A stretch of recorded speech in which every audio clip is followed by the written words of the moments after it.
What's up, everybody? It's your boy JB back again for another week. This week, welcome to the dungeon.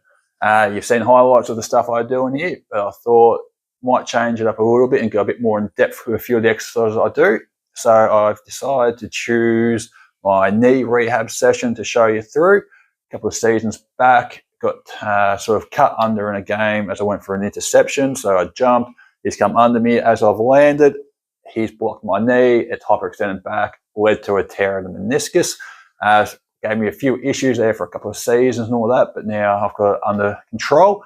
And the way I got it under control is through the exercises I will show you today. It's a great way to strengthen your knees. So whether you're already injured it or you want to strengthen the knees to prevent injury in the future, I highly recommend giving these a try. Now, I'm not one of those people who is going to guarantee 100% the stuff that I do will work for you, but I think it's definitely worth having a look at. I've done it for myself. I've got my own experience with it, that it's definitely helped me. There's been days where I remember in particular, there was one day I was at work. And by the end of the shift, I was literally having to hold the wall to walk because the knee just started to play up and get that sore. That I messaged one of the guys and said, I won't be able to play the grand final. It was the day before the grand final and I could not walk. I get home and I'm having to hold in the back of the couch just to walk up to the room, walk back.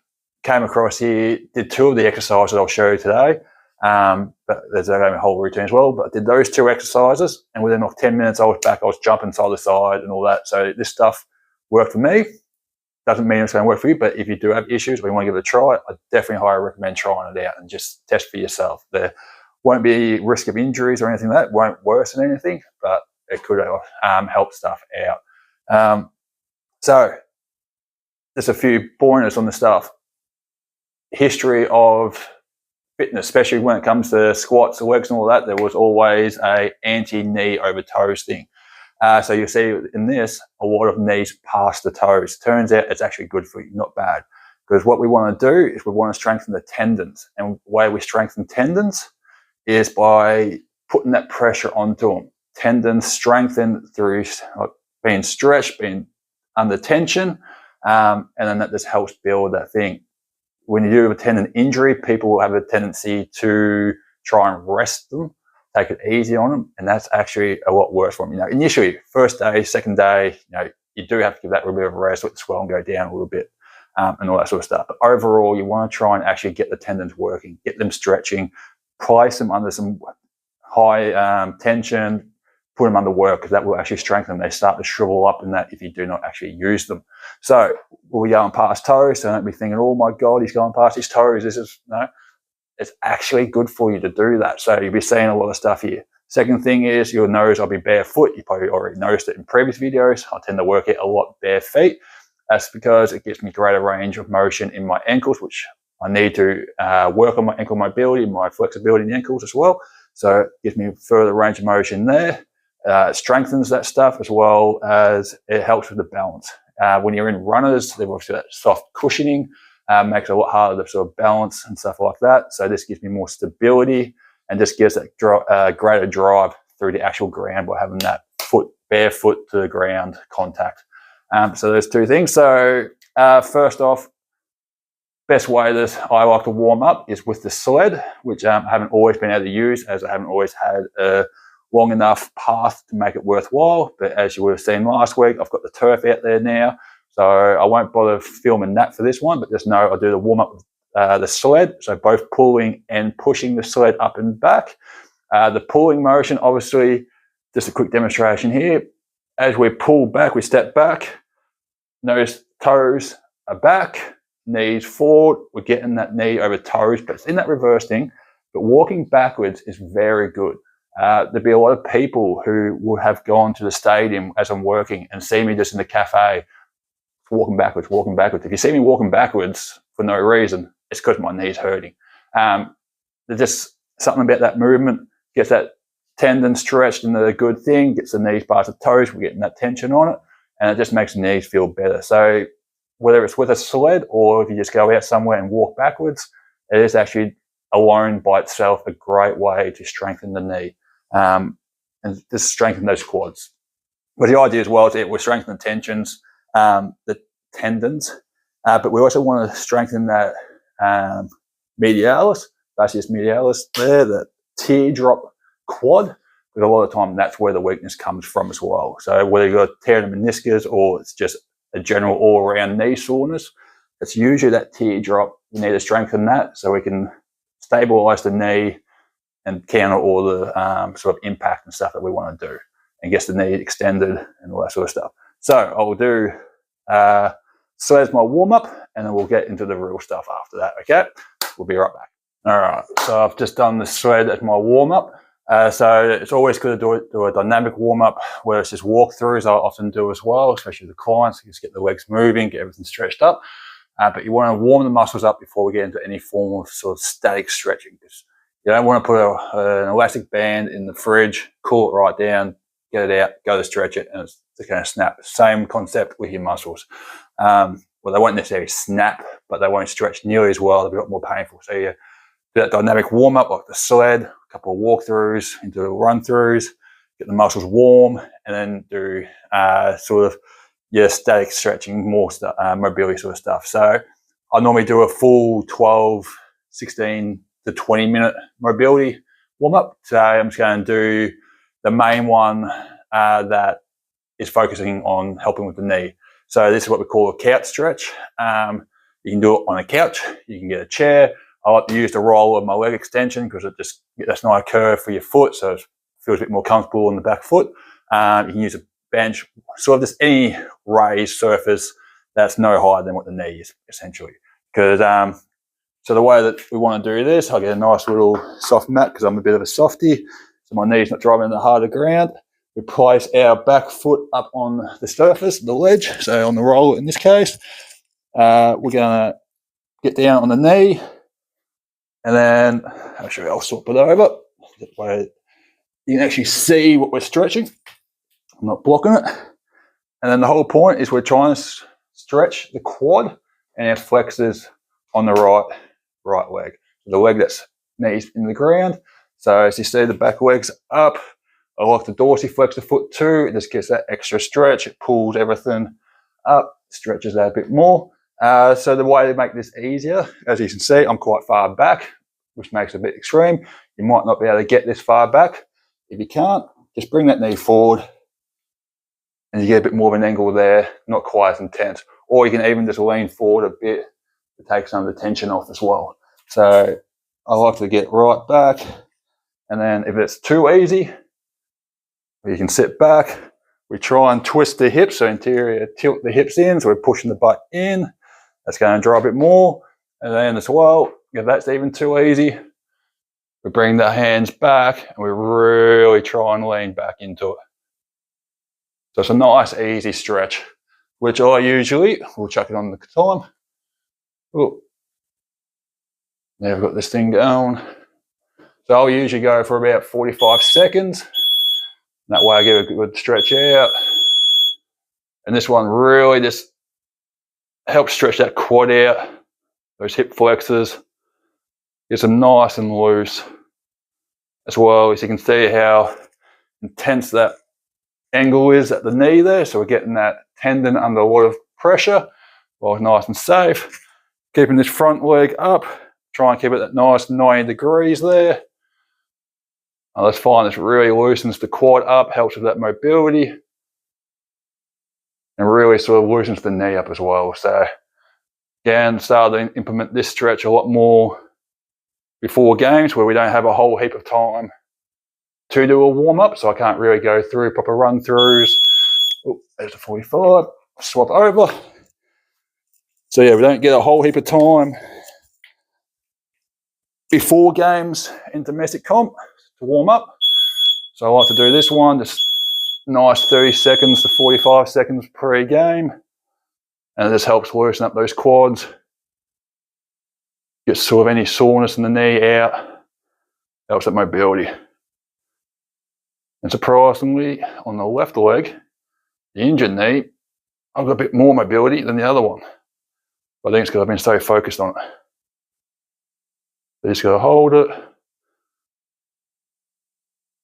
And just remember, if it's a bit too intense, just move forward a bit. Even lower, get a lower, something lower, so not that back leg's not quite as high. just to help take that pressure off. Gradually ease your way further back as the mobility improves. So that's what we call the couch stretch. That's just a good warm up to get it nice and loose. We'll move on to the next one. All right, so I've gone through the warm up, sled dynamic warm up. We've gone through the couch stretch, so the sort of static mobility stretch to help the knee. So now we get into the actual proper work, actual exercises, more strengthening stuff, but we're building our way up. We don't start with the most extreme stuff first. We get the joints warmed up, get the muscles, the quads firing nice and warmed up, and ease our way into it as we get to the more intense stuff.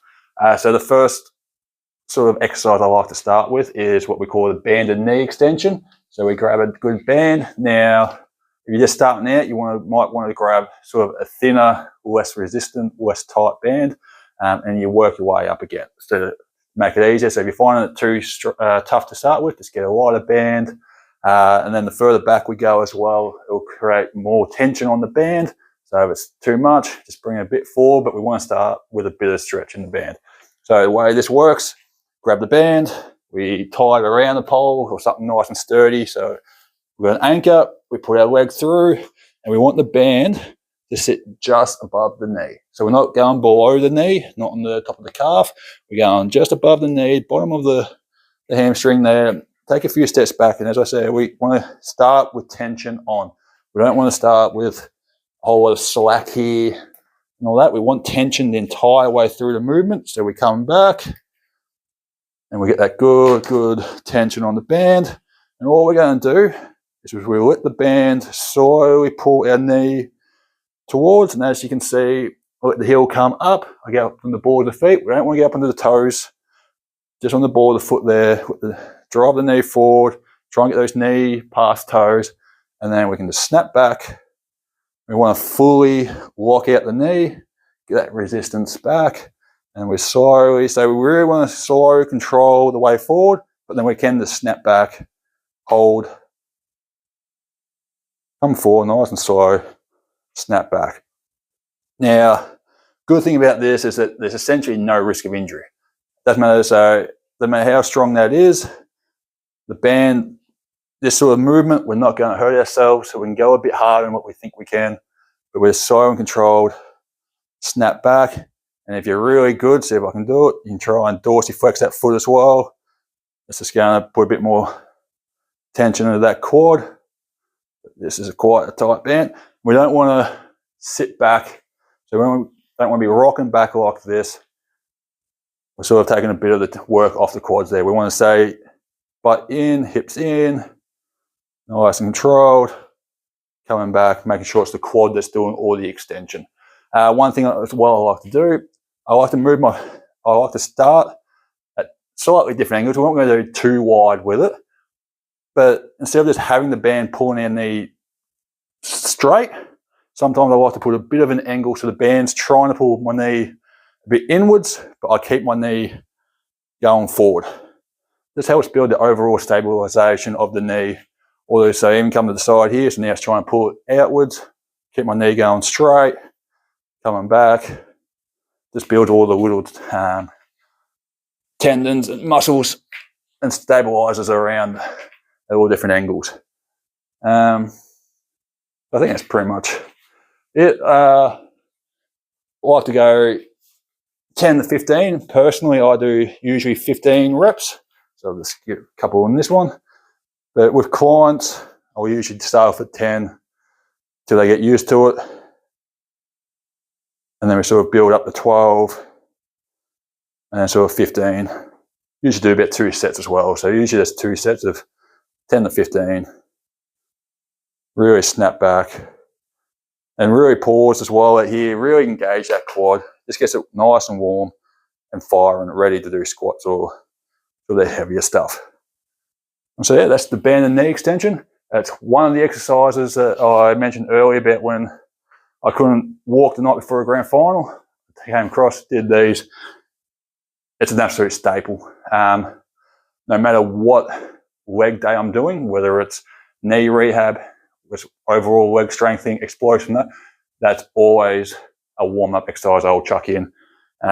Just gets everything working and just helps with that knee knee strength and knee health.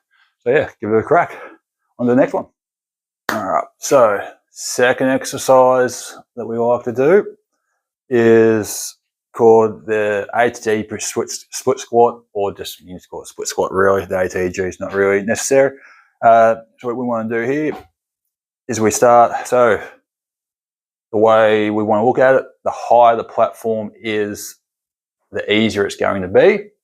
So I'll start with a nice mid-level platform that I get a lot of people to go on. We want our working leg up on the platform. We want our back leg a bit further back. So almost like a lunge position. The back leg, we don't want twisted out. We don't want toes pointing to the side. We want back foot nice and straight. We want the leg nice and straight as well. We don't want the knee bending in. We want to try and keep that, because as we go through, I'll explain how it's a bit of a multi-useful exercise, this one. The same thing in the front leg, toes pointing forward. And what we're trying to do is we're lowering in. But what did I say at the start? We're not worried about knees staying behind toes. We want to get the knees over those toes. And the whole point, if we're trying to push this knee, we imagine there's a rope attached straight in front of us and it's dragging our knee, and we're trying to push that knee as far forward as we can, which means we're trying to get the hamstrings on top of the calf.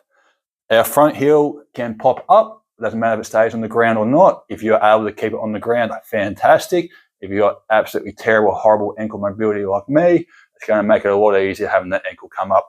Our back leg, it's probably going to be tough to see. I'll turn around in a second, but we keep that leg nice and straight, and we're getting a good stretch in our hip flexor here as well.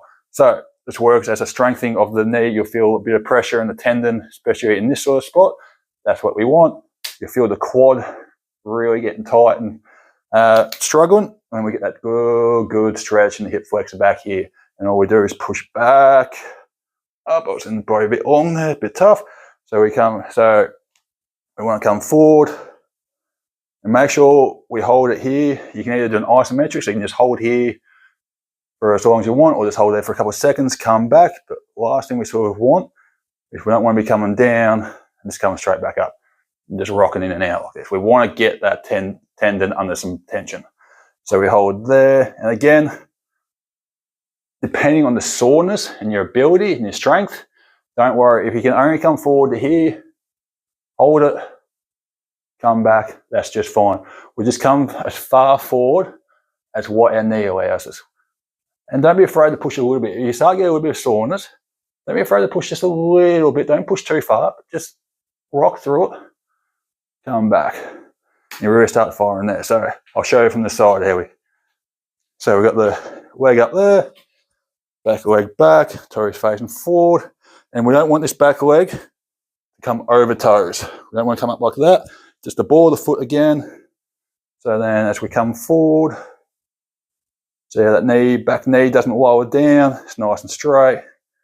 Getting that good stretch in hip flexor. And we push back up. We want to come down. And we just hold for a good 3 seconds. Come back. Nice. And controlled. So I'll usually go to about 8 sets. If it's someone new, you haven't done it before, maybe stick to about six reps. Go 2 sets. Just don't want to go overboard. Don't need to do a whole heap. So to make it harder as well, we go to a lower platform. Bang. Come down. We want to get the torso nice and straight as well. We don't want to lean forward. We lean forward, we start to bring the glutes more into it. We're just keeping chest up nice and high, driving that knee forward, pushing back. If you need, feel free to grab onto something to help stabilize yourself. Or again, if it's too easy, grab some dumbbells, just hold to the side there, come down, come back up. So do regress if it's too hard, raise the platform, grab on something to help keep the balance, and don't push as far forward. To progress, to get stronger into it, go lower, even until you're all the way down on the ground. Grab some dumbbells, have some heavy resistance to progress that way. But again, fantastic exercise. Really gets that knee over. So I'll show you the bad leg. So really get that knee past the toes, really get those tendons under some good tension. Engage that quadricep. And it's really just gently pushing into the soreness there. And it really helps strengthen and stretch that knee out. And really helps, especially if you've got an office job and you're sitting down all day, those hip flexors will be getting real tight. This is a good one just to help stretch those hip flexors out. Helps with the hip mobility as well. And stretching out the overall upper leg. Go one more. There we go. So it's called the split squat. And that's probably the second exercise that we'll throw in. Go. So exercise number 3 of our knee strengthening is the raised pistol squat, essentially. So starting out, start with a nice low platform, and then we sort of raise up, as you see here, as we get stronger and stronger in the movement. So yeah, just grab a weight plate, something nice and sturdy to stand on, and that's sort of what you're just going off of. I'll go on the high one to start with, so as well, a nice little foot wedge. Because again, we want to try and stay flat-footed on this one. But again, if you've got bad ankle mobility like myself, having that extra bit of angle with a foot, whatever you call it, will just help alleviate that sort of issue. Just open up the ankle angle there so we can get down a bit lower, we can bend that knee a lot easier. If you're fine, if you've got good mobility, or you just find it easier to start with, you can just go flat-footed, straight on the platform, we can come down. So the way we do this, single leg, we get the foot up, we stand up. So you might want to start 2 feet, just get your balance to start with. We put the foot out in front of the platform, and what we want to try and do is we're bending our knee. Again, try and get that knee as far past the toes as we can as we come down. And we want to touch the ground with the heel, we pop back up. So I like to have hands out to help balance here. Come down and up. So we're really focusing on bending at the knee instead of the hips, so the torso sort of stays nice and straight up. We just come down, and the further out we tap, it's harder as well. So if you're sort of really struggling, start at the lower one. Just touch right immediately in front, even to the side if you need to. As you get stronger, we come down, we try and tap further and further out, so that way it allows us to get lower. So then we can step up, we can go higher, make it tougher. Again, if you're struggling with the balance, grab a pole or something. There's nothing to be ashamed of if you need that extra help with the balance, especially if we're just starting out. And that way, again, further out we go, the lower we get. That was a tough one. And it's just really strengthening that knee again. So this is the single leg pistol squat raised. I like to do about only 4 to 6 generally reps on this one. Sometimes I'll push it up to 8 if I'm feeling really ambitious on the day. But yeah, so 2 sets again, pretty much everything to strengthen the knee. We're just doing those 2 sets. And this alone has actually got me sweating a fair bit. This is a very intense one, so don't necessarily recommend getting straight into this. It might be good to start with the banded knee and then the split squats for a couple of weeks or a few sessions to really start getting the strength in the knees before you come to these. And if you do come to these, I really definitely start at the very bottom. I don't care how confident you are in your strength in the knees. Use a pole, use the lower platform, get into the rhythm of it, get used to the movement first, because it is a very intense one. But it's definitely worthwhile. This is one that really just builds that strength. Like, it really gets those quads nice and strong. And again, if you do progress, you get easy, even this height, put another weight plate under, lift it up, get some dumbbells or something, just get that resistance, just to make it that little bit tougher and all that. But we just want to pump them out. But yeah, so that's exercise number 3. All right, so exercise number 4 is the second exercise I mentioned earlier about the night that I couldn't walk before the grand final. This is the absolute beast of an exercise that gets my knees fine every time. If I get lazy, I have a couple of weeks where I don't do anything to strengthen the knees, and also I've got a game and the knees are feeling very sore, I will always jump on the leg extension and just pump out reps, especially heavy reps, because it just, especially with the tear in the meniscus, it just gets it feeling absolutely perfect again. So it's just a standard old extension. Couple of little tips though is a lot of people like to bring their seat forward and get really close up and shorten the distance on the seat, but we want the seat back so we can sort of lean back, open up the hip flexor thing, angle, and we want to be able to get the roller as far back, because at the bottom we want a full extension of the quadriceps. We want to be able to extend fully out. That's where we build strength. It's very important to get under that tension at the full length of the extension. So then we just want to hold the handles, pull down. We want to dorsiflex the feet. So dorsiflex, so imagine that's my foot. Dorsiflex is we bring the toes up. Yeah. I suddenly just had a real panic that I was saying the wrong thing. But no, dorsiflex, bring the toes up. Then we want to pull ourselves in and we want to extend all the way up. And again, as always, we're nice and controlled. And what we really want to try and do as well is we want to go heavy. We want to go sort of like an 8 rep max. Once you get to the 8 rep range, even you can push it to 10, but we want to be really struggling by there, which I won't be on this weight because I'm about to show another thing we can do. So just want to go nice and controlled. Notice how I'm bringing it all the way back, bring my feet all the way back under. So I get that full extension. We're coming up. Nice controlled, and try and lock the knees up at the top there and then control the way down. We especially don't want to be bringing it up and just when it drop down like that. We want to come up and slow control on the way down. Now, another good thing, when you do both legs at the same time, like when you do bench press, you do any bilateral movement, the stronger side will always take over.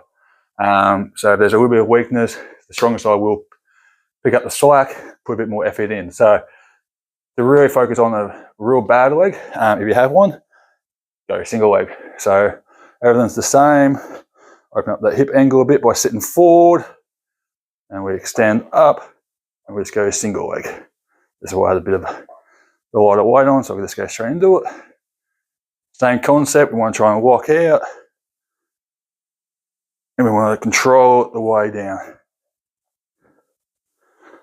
And the same thing, try and go 8 reps if we can. I probably won't on this because I'm just sort of throwing in reps just to show what we sort of want. One more. There we go. And so this is a great one just to build overall quad strength. Again, it brings in that teardrop with the medialis, helps strengthen the knees. When we can bring it back this way, that gets the tendon under tension as well with the extension of the quads, which that extended part of the stretch is where we build some strength in the muscle majority. That's just a nice little one. You got this at every gym and gets the work done. So I usually try and go 4 sets, 5 sets. This is the one exercise where I will go more sets, more better. Everything else sort of has been at 2 because they're quite intense. You're on your feet, on your balance at awkward angles. This one, you're nice and tucked in, nice and sturdy. And you just really want to build that strength up. So you want sort of a few more sets into it. It's not so much about having to worry about balance and the stability of things. You're a lot more stable, and you just pump out those reps. So usually try and go as heavy as you can for 8 reps. If the machine that you have doesn't quite have that much weight, if you're an absolute beast, try and push out to about 10. If you actually have to, go 12, as many as you need, just to, like at the end of the day, as long as you're going towards failure, that's what the aim is. You go those 4 sets. But yeah, so that's an absolute favourite. So yeah, kick them out. All right, I might show a couple of bonus exercises now, just quickly. All right, so I've got 2 bonus exercises for you that you can throw in as well. One, I don't necessarily do it on my knee rehab days, but I will start incorporating it. It is actually a brand new exercise that I've incorporated into my workouts since I started to do the isometric holds. So more on the ISO days, I'll implement this, but I might also start putting in after the banded knee extensions. So it's called a Spanish squat. So again, grab a band wrapped around an anchor point. But unlike the banded knee extension, this time we want the band, or we want both legs in to start with, not just one, but we want the band below our knees. So at the top of the calf there, below our knees, we want to stand back so we've got some tension again, because this is going to essentially be help with our weight to hold us up. So come back a bit, and all we're going to do is we're going to come down to a squat, but not a full squat. We just come down to about 45. You can go a bit lower if you're a bit stronger, but you're going to feel the quads really engage here. Again, the medialis, the teardrop's going to do a lot of work. The band as well is going to try and pull our knees in. So we want to focus on keeping the knees nice and straight while we lean back, sit up nice and tall, can have the hands out. We don't want to sort of counter by coming forward. We want to make sure we're back, chest up high, and you just hold this 30, 45 seconds. A minute if you're an absolute beast. But once you start getting towards that 30-second mark, it really starts to cook. I find it very tough to do 45. And I'm not going to go too much more than that for this. But yeah, it's a great one. This isometric hold engages those quads hardcore, really spills them. So that's one bonus exercise. The second one's an accessory sort of exercise. So we're really focused on the quad, strengthening that, the knee, the stabilizers around the knee.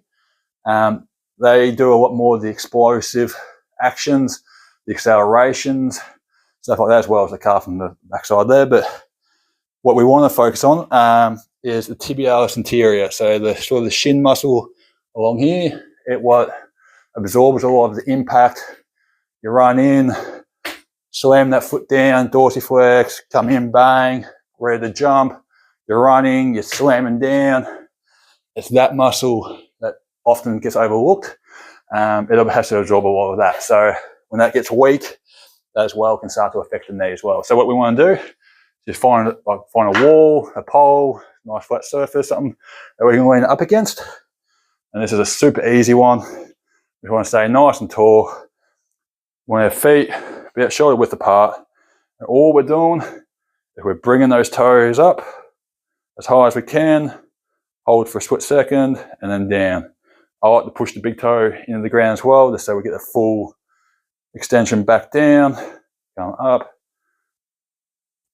So nice and easy.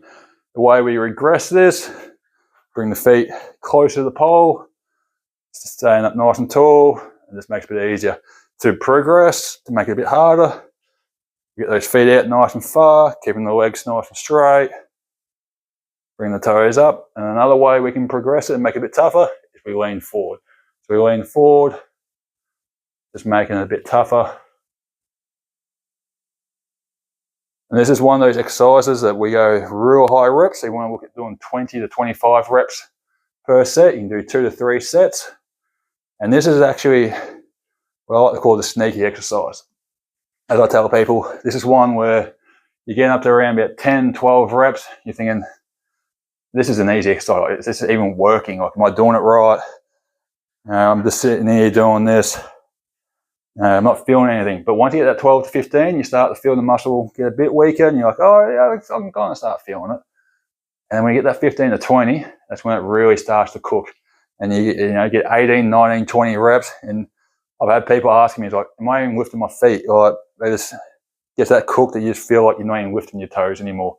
But so it really strengthens that tibialis anterior, which is often neglected, forgotten about muscle, but it's very important when we want to try and absorb the impact of jumping, running, sprinting, side movement, just anything. It's very important to strengthen. So there's 2 bonus exercises to throw in as well as the main 4 that will help strengthen these. So that's pretty much my knee rehab that I'd go through. It's very much helped me get back in the court properly, play without any concerns. I no longer have in the back of my mind during games, can I do this movement? Can I move? Do I need to sit off because my knee's just killing me? I very much just go now. It's more the Achilles I've got to worry about, which will be another video.